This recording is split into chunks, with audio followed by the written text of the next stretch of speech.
Hello friends, welcome to success edge group. I am Mohit Singh. और जैसा कि आप देख सकते हैं यहाँ पर अभी मैं आपके सामने द हिंदू, इंडियन एक्सप्रेस और टाइम्स ऑफ इंडिया, इन तीनों न्यूज़पेपर्स के एडिटोरियल्स और इम्पॉर्टेंट न्यूज़ का हिंदी में कवरेज करूँगा। तो चलिए हम आज के न्यूज़ पे पढ़ते हैं।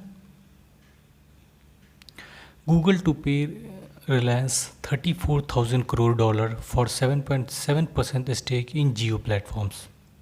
हाँ दोस्तों, सॉरी, थोड़ा आवाज़ में आपको प्रॉब्लम आ रहा होगा। एक्चुअली कफ एंड कोल्ड की वजह से थोड़ा आवाज़ गड़बड़ हो गया है मेरा। एनीवे, तो यहाँ पर ये बताया जा रहा है कि गूगल जो है वो रिलायंस इंडस्ट्रीज लिमिटेड में 7.7% स्टेक खरीद रही है, जो कि उसके कॉस्ट क्या पड़ रहा है उसका $34,000 crore। हाँ दोस्तों, जियो प्लेटफॉर्म में। इसमें बेसिकली होगा क्या कि ये दोनों मिलकर के आपको फ़ोन्स वगैरह जो 4G 5G फ़ोन्स वगैरह जो बनने हैं उसको लेकर के भी ये लोग के बीच में बात हुई कि हम, जैसे आपको सपोज़ अभी बड़ी बड़ी कंपनीज़ का, जैसे जियो का खासकर आपको अभी जो फ़ोन आ रहा है वो मतलब वैसा कुछ खास क्वालिटी, वैसा कुछ ये नहीं रह रहा है, मतलब फुल फ्लेजेड वे में नहीं आ रहा है। देखिए अभी यहाँ पर क्या है, कम्प्लीटली चाइना का या फिर बाहर की कंपनीज़ का मोनोपोली है जहाँ तक मोबाइल फ़ोन्स का बात है दोस्तों। जो भी हम लोग यूज़ करते हैं, खासकर मैक्सिमम तो 70 to 80% तो सिर्फ चाइनीज़ कंपनी का था, और बाकी जो बचा वो भी आपको कोरियन या फिनलैंड की कंपनी, इन सब के थे। तो मोबाइल फ़ोन को लेकर के भी ये बात हुई, और फिर एक चीज़ और 5G को लेकर के बात हुई दोस्तों।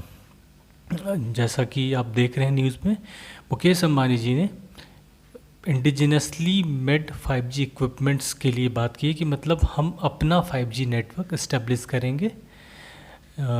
जैसे कि आपको वियतनाम ने काइंड ऑफ किया है, वैसा वो 5G उनका नहीं है, बट काइंड ऑफ। लेकिन यहाँ पे हम जो है exactly like Chinese Huawei, Finland's Nokia, Sweden's Ericsson और कोरिया सैमसंग, इन चारों का अभी मोनोपोली है दोस्तों। चार हो गए तो मोनोपोली तो वैसे भी नहीं है, बट इन चारों का ही आपको है। बस इन्हीं चारों, यही चारों जो है आपको 5G इक्विपमेंट्स बनाते हैं।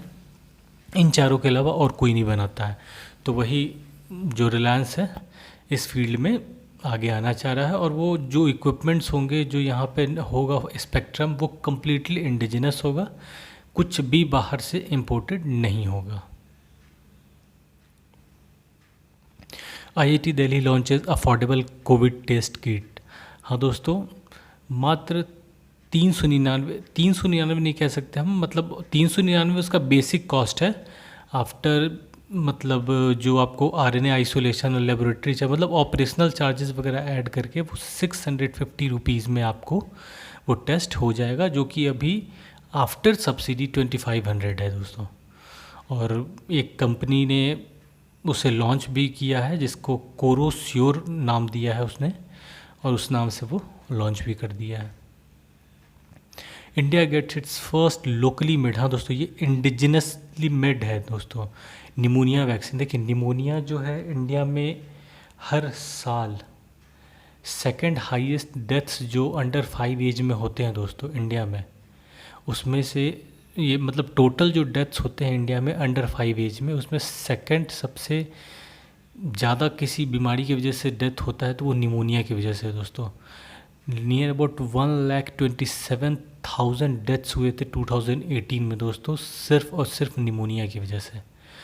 और होता क्या है कि बाहर से जो हम इंपोर्ट करते हैं तो वो थोड़ा कॉस्टली भी हो जाता है वैक्सीन्स, तो एक मास लेवल पे हम उसका ये नहीं कर पाते हैं, प्रोक्योरमेंट वो उस तरीके से नहीं होता, डिस्ट्रीब्यूशन रूट लेवल तक नहीं हो पाता है, क्योंकि कॉस्टली बहुत ज़्यादा पड़ जाता है।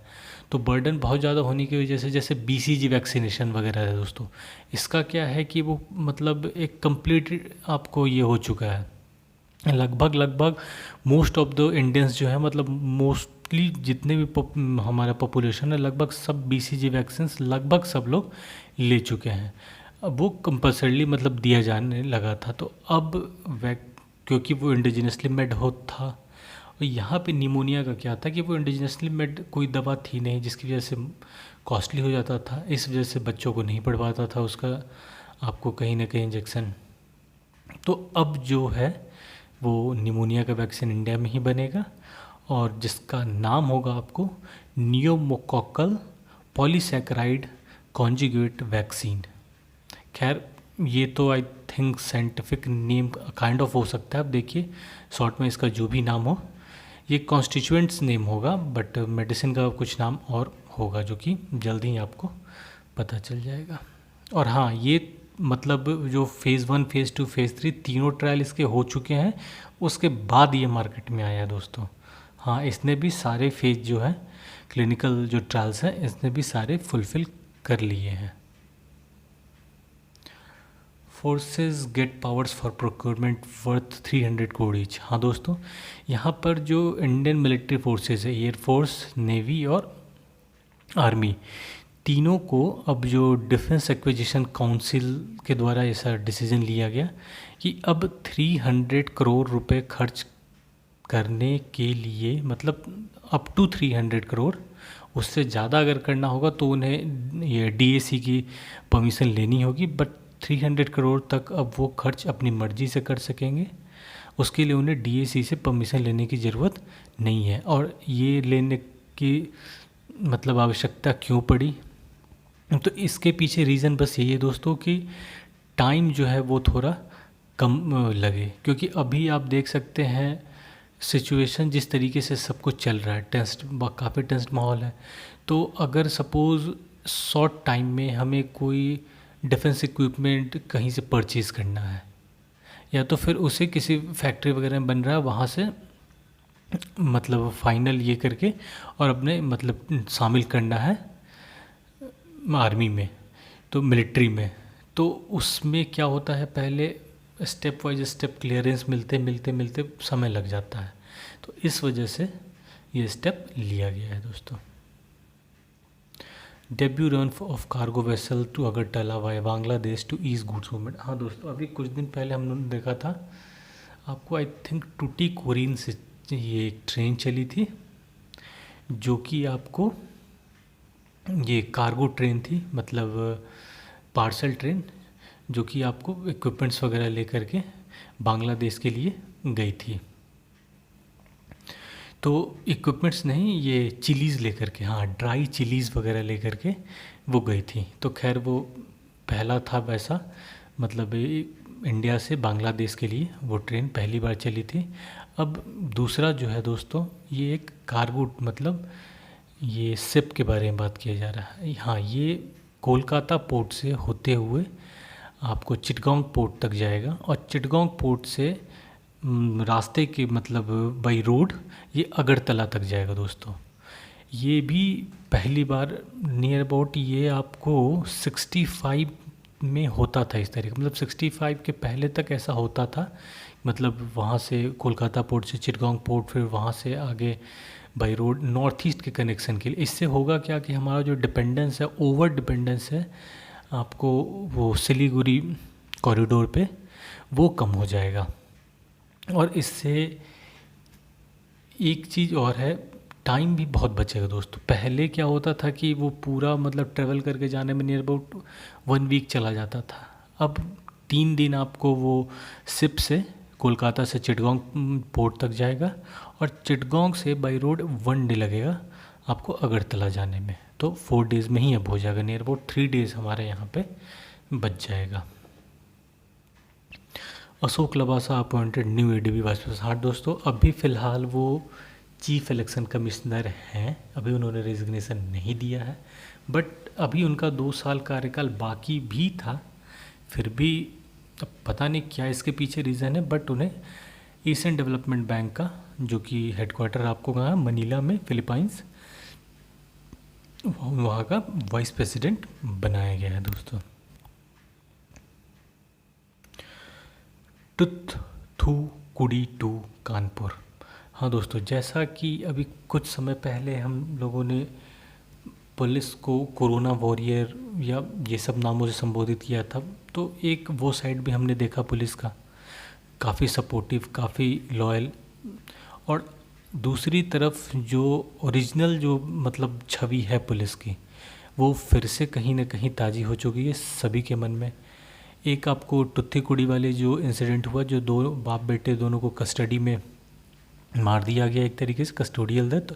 और ये कानपुर वाले इशू पे भी कि मतलब यहाँ पर इस बात को लेकर के इस आर्टिकल में ये नहीं किया गया है कि आपने एनकाउंटर किया उस तरीके से। इस पे आई डोंट थिंक कहीं पे इस आर्टिकल में जिक्र है। इसमें ये है कि उसके ऊपर 60 क्रिमिनल ऑफेंसेस चार्ज थे और वो अब तक घूम रहा था। इवन वो पॉलिटिक्स में भी आया था, चुनाव वगैरह भी लड़ रहा है, और मतलब इतने ज़्यादा क्राइम करने के बाद भी वो घूम रहा है। तभी तो ये नौबत आई इस तरीके से एनकाउंटर करने की। वो 7 पुलिस वाले तो फिजूल में गए। तो उसी पे पूरा ये पुलिस रिफॉर्म्स पे ही ये पूरा आर्टिकल है दोस्तों। इसमें 2 बातें, आपको 2 कमिटीज़ का नाम याद रखने होंगे, वोहरा कमेटी और मलिमत कमेटी। वोहरा कमेटी है जो कि क्रिमिनल्स और पॉलिटिशियंस, गवर्नमेंट फंक्शनरीज, इनके बीच जो नेक्सस है उसके पे बनाई गई थी। उस पर रिपोर्ट इन्होंने सौंपा कि किस तरीके से मतलब एक दूसरे से अटैच्ड हैं ये सब। और मलिमत कमेटी थी क्रिमिनल जस्टिस सिस्टम के ऊपर दोस्तों। तो बेसिकली यहाँ फिर ये यूएस में भी जैसे अभी जो ब्लैक लाइव्स मैटर जो पूरा इशू हो रहा था, वो जो जॉर्ज फ्लॉयड को मतलब पुलिस ब्रूटलिटी से वो भी मारे गए थे, तो वहाँ पर नीड मतलब इस तरीके से प्रोटेस्ट हुआ कि वहाँ पर आपको यूएस को एक एक्ट ही लाना पड़ा अलग से, the justice in policing act. ये भी एक पुलिस रिफॉर्म की तरह। तो इसमें उन्हें अलग से एक एक्ट ही लाना पड़ा दोस्तों। तो उसी तरीके से यहाँ भी ऑथर ने आपको नियर अबाउट 7-8 पॉइंट सुझाव मतलब सुझाए हैं, जिसमें कि किस किस तरीके से मतलब ये जो नेक्सस है, पहली बात तो ये नेक्सस को ख़त्म करना होगा हमें, जो पॉलिटिशियंस और ये हैं जिस पे भी सीरियस क्राइम्स के लिए मतलब वो चार्ज्ड हैं, तो उन्हें चुनाव लड़ने दिया जाए। मलिमत कमेटी की रिपोर्ट्स को मतलब इम्प्लीमेंट किया जाए। सेकंड, एडमिनिस्ट्रेटिव रिफॉर्म्स कमेटी आया था पुलिस रिफॉर्म्स के ऊपर, उसके रिकमेंडेशंस को माना जाए। इस तरीके से सारे पॉइंट्स हैं आपको दोस्तों। हाँ, एक बात और इसमें बोली गई कि ये जो अगर कोई वैसा क्राइम है तो उसके लिए एक बॉडी बननी चाहिए जिसमें सीबीआई, आपको IB, intelligence bureau, CID, income tax department, मतलब जितने भी लॉ इन्फोर्समेंट एजेंसीज़ हैं हमारे यहाँ, सभी के मेंबर्स उसमें हों। एक पर्टिकुलर बॉडी वैसा बने जिसमें सभी के मेंबर्स उसमें हों, और वो किसी के मतलब ऊपर अगर कोई क्रिमिनल चार्जेस है तो उसके लिए कुछ एक मतलब डिसीजन ले, या तो फिर उस तरीके से कुछ बात की जा रही है। सपोज़ एक ही कोई पर्सन है और वो मल्टीपल मतलब क्राइम्स में इन्वॉल्व है, और वो ऑफेंसेस उसके आईटी एक्ट से रिलेटेड हैं, वो साइबर लॉ से रिलेटेड हो, क्रिमिनल ऑफेंस से रिलेटेड हो, सिविल ऑफेंस से रिलेटेड हो, जिस भी मतलब नेचर का हो, सभी को एक हेड के अंदर डील किया जा सके। मतलब फिर वो नहीं हो कि ये हमारे मतलब इसका नहीं है, जुरिसडिक्शन में नहीं है, ये उसके जुरिसडिक्शन में है, ये उसके मतलब इधर उधर किसी इसको ना किया जाए, ताकि प्रॉपर वे में जस्टिस किया जा सके। और एज़ पर मी दोस्तों, मेरे तरफ से एक ये सुझाव कि हमें जो क्रिमिनल्स हैं उन्हें हीरो बनाना बंद करना होगा। क्योंकि आज हम देख सकते हैं वेब सीरीज़ हो गया, मूवीज़ हो गए, उसमें खासकर क्रिमिनल्स वगैरह हैं तो वो क्रिमिनल्स जैसे भी रहे, जो भी हो, जिस भी परिस्थिति का शिकार हुए हो, बने तो वो क्रिमिनल।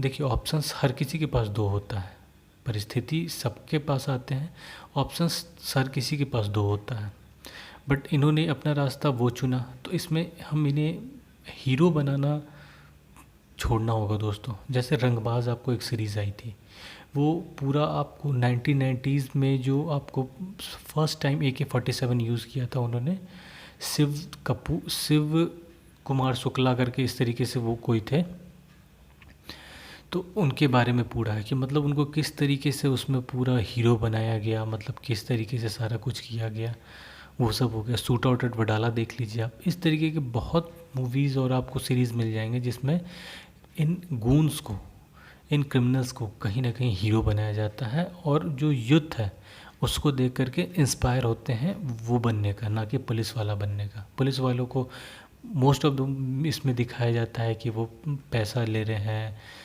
बड़े बड़े पॉलिटिशियंस हैं या फिर नेता हैं या तो फिर ऐसे गूंज से उनके तलवे चाट रहे हैं। तो कोई पुलिस वाला क्यों बनना चाहेगा दोस्तों? गून ये क्रिमिनल्स ही बनना चाहेगा, क्योंकि उसी तरीके का ऐसा हमारा पूरा आपको सिस्टम ही चल रहा है। खैर ये मेरा व्यू है दोस्तों। Why Russia vaccine still has miles to go. हाँ दोस्तों, यहाँ पर जो रशिया ने कुछ दिन पहले डिक्लेयर किया था कि हमने वैक्सीन बना लिया, बट उन्होंने क्लियर नहीं किया कि उन्होंने आपको फ़ेज़ 1 क्लिनिकल ट्रायल पूरा किया, फ़ेज़ 2 किया या फ़ेज़ 3 किया। फ़ेज़ 3 तो नहीं किया, ये कंफर्म है। हाँ, फ़ेज़ 1 या फ़ेज़ 2 किसी दोनों में से कोई एक किया है। मोस्ट प्रोबेबली फ़ेज़ 1 किया है। इसमें फिर आर्टिकल में फ़ेज़ 1, फ़ेज़ 2, फ़ेज़ 3 में क्या होता है वो पूरा बता रखा है। ये पहले भी मैं एक आर्टिकल में आपको कवर कर चुका हूँ कि किस तरीके से फ़ेज़ड वाइज आपको ट्रायल्स होते हैं। फ़ेज़ 1 में कुछ नंबर्स पे होते हैं, फ़ेज़ 2 में थोड़े उससे ज़्यादा, सपोज़ फ़ेज़ 1 में आपको 50% पे होंगे, फ़ेज़ 2 में कुछ हंड्रेड्स में होंगे, फ़ेज़ 3 में आपको थाउजेंड्स में होंगे, उस तरीके से। और ये कंट्री पे भी डिपेंड करता है कि वो कितने क्लिनिकल ट्रायल के बाद परमिट कर देता है उसे अपने कंट्री में, मतलब एक तरीके से अलाउ कर देता है वैक्सीनेशन में, वैक्सीनेशन मेन स्ट्रीम में ले आता है। जैसे चाइना में आफ्टर फ़ेज़ 2 ट्रायल उन्होंने उसे रोल ऑन कर दिया, मतलब मार्केट में उसे ले आए और वो हर जगह अवेलेबल हो गया। तो अब वही देखना है रशिया यहाँ पे फ़ेज़ 1 पे करता है, फ़ेज़ 2 पे करता है या फ़ेज़ 3 पे करता है, वो देखने वाली बात होगी दोस्तों। HIV, TB, मलेरिया डेथ्स में increase in low middle income countries in next 5 years. हाँ दोस्तों, लोअर और मिडिल इनकम कंट्रीज़ जो है वहाँ पे नेक्स्ट 5 ईयर में कोरोना की वजह से HIV, TB और मलेरिया के डेथ्स भी बढ़ेंगे। क्योंकि कोरोना की वजह से हुआ क्या है दोस्तों, ये सप्लाई चेन डिसरप्ट हो गया है। और ये जो लोअर और मिडिल इनकम कंट्रीज़ में है, ये HIV, TB और मलेरिया के जो वैक्सीनेशंस हैं ये कहीं ना कहीं कोई NGO के द्वारा एडिड होते हैं या तो फिर यूनाइटेड नेशंस के द्वारा एडिड होते हैं, यूनिसेफ के द्वारा एडिड होते हैं, मतलब किसी न किसी ऑर्गेनाइजेशन के द्वारा ही एडिड होते हैं। और अभी जो सप्लाई चेन पूरा बुरी तरीके से आपको डिस्टर्ब हो गया है, इस वजह से क्या हो रहा है कि इन तक वो आपको वैक्सीनेशंस वगैरह हो नहीं पा रहा है प्रॉपरली, मेडिकेशन इन तक पहुंच नहीं पा रहा है, जिसकी वजह से आपको मास स्केल पे डेथ्स हो सकते हैं दोस्तों। सिर्फ अकेले अफ्रीका में, सब सहारन अफ्रीका में दोस्तों 3,80,000 डेथ्स हुए थे सिर्फ मलेरिया की वजह से।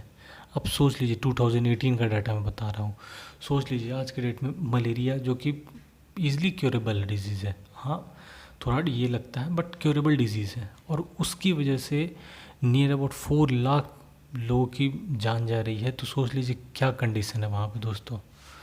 पॉवर्टी एक्सट्रीम पे है, पुअर वल्नरेबल होते चले जा रहे हैं।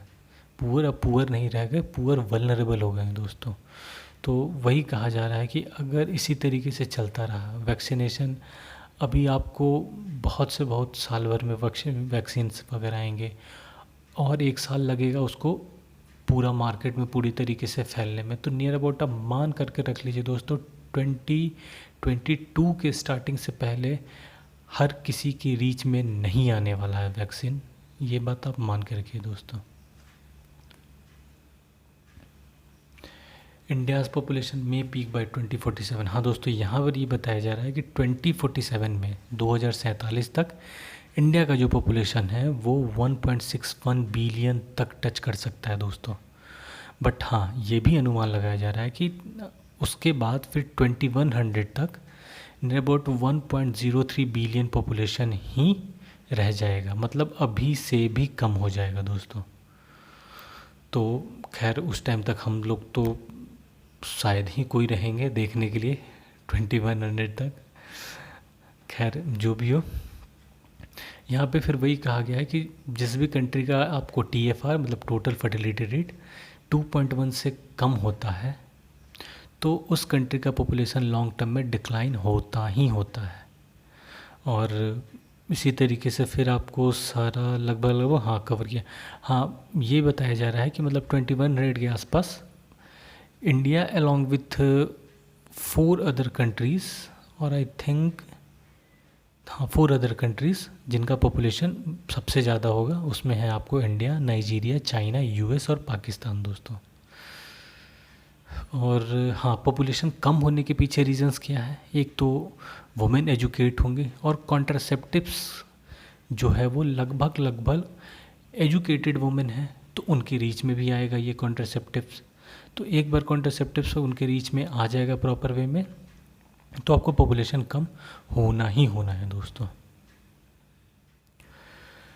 So thanks for watching my video friends, keep in touch with me, join my Facebook page Success Age BPSC UPSC and stay connected with me. Thank you. Thanks a lot.